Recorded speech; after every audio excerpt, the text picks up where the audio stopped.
Hello दोस्तों, स्वागत है आपका मेरे घर के रसोई में। कल शाम जब हम चाय बनाने के लिए नीचे किचन में गए तो हमने देखा कि डिब्बे में कुछ मूंग के दाल पड़े हुए थे। मैंने सोचा कि मूंग का दाल काफ़ी दिन से इसका कोई यूज़ नहीं हुआ है और तो क्या करते हैं कि कुछ हमें लगा कि ये थोड़ा सा उदास भी लग रहा है मूंग का दाल, चलो इसे नहला देते हैं ठंड में। तो मैंने क्या किया कि सारे दाल को एक बोल में निकाल लिया और उसे अच्छी तरह से मिस मिस के धो दिया। जैसे ही धो के उसमें पानी भरा तभी मैं याद आया कि यार सबसे पहले चाय बना लेते हैं। तो हम चले गए चाय बनाने के लिए, दाल में पानी भीगा रह गया।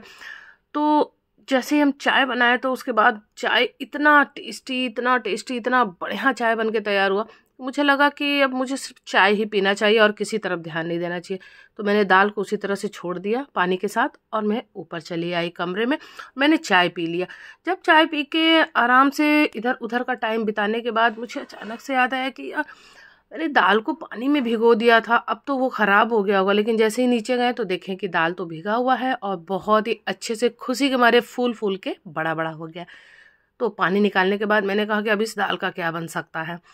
बहुत सारी चीज़ें बन सकती हैं, तो मैंने सोचा कि क्यों ना कुछ अलग सा बनाया जाए, कुछ अच्छा, बहुत ही टेस्टी और बहुत ही सिंपल सा जो झटपट से बन जाए।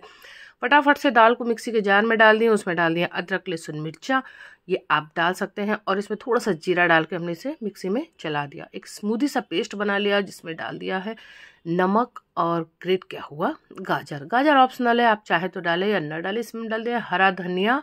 हरा धनिया के साथ डालने के बाद इसमें नमक डाल दिया और एक पिंच हमने डाल दिया खाने वाला सोडा। सोडा डाल के इसे अच्छी तरह से मिला लें। थोड़ी देर तक इसे चलाते रहेंगे तो ये बहुत ही हल्का फ्लफी हो जाएगा। तो इस तरह से हमने इन सारी चीज़ों को डाल के बहुत ही अच्छे से मिक्स कर लिया है। उसके बाद हमें लगा कि इसका क्या बनाना चाहिए, तो फिर हमें याद आया कि क्यों ना अप्पे बना लेते हैं, क्योंकि अप्पे मेकर भी नया आया हुआ है और नया कुछ आया होता है घर में तो बड़ा इच्छा करता है कि उसका यूज़ कर लें फटाफट से, क्योंकि उसमें नयापन नहीं रहना चाहिए। उसे तुरंत बना के उसको यूज़ करके पुराना कर दो। फटाफट से सारे अप्पे मेकर के बोल में हमने डाल दिया थोड़ा थोड़ा सा घी और उसमें डाल दिया बारीक कटा हुआ दो दो टुकड़ा लहसुन का। जैसे ही लहसुन नाचने लगा उसके ऊपर फटाफट से हमने डाल दिया ये दाल का पेस्ट। दाल का पेस्ट डालने के बाद आप देख सकते हैं कि कितना अच्छे से लहसुन उछल कूद मचा रहा है, लेकिन उसके मुंह पे जो दाल डाला गया वो बेचारा तो नीचे दब गया। और दाल को डालने के बाद हमने अप्पे मेकर को ढाँक दिया। ढाँकने के बाद थोड़ी देर बाद जैसे ही खोलते हैं तो देखते हैं नीचे से तो अप्पे मेरा बन के तैयार है। फटाफट से उसको हम उलट दिए, उलट पलट करके जिस साइड नहीं पका था उस साइड नीचे कर दिया और जो पक चुका था उसे ऊपर कर दिया। ऊपर करने के बाद फिर हमें याद आया कि ये अप्पे जो मूंग दाल का बन रहा है ये तो और भी सारे दालों का बन सकता है, लेकिन हमने सोचा कि आज मूंग दाल है तो चलो मूंग दाल का ही बना के पहले ट्राई करते हैं। ऐसा मेरा वीडियो पहले भी गया हुआ है, स्टफ मूंग दाल का अप्पे, आप चैनल पे जाके देख सकते हैं। बहुत ही यमी और टेस्टी सा बना था। पलटने के बाद उसे वापस थोड़ा थोड़ा सा घी लगा के हम 2 मिनट के लिए फिर से ढक दिए और ये बन के एकदम रेडी हो गया।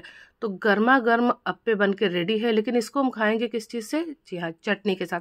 ये साउथ इंडियन जो चटनी होता है ना, चना दाल या बक्ते का चटनी नारियल के साथ, उसे बनाएं और फटाफट से गरम गरम खाएं, सर्व करें। मेरे चैनल को लाइक सब्सक्राइब कर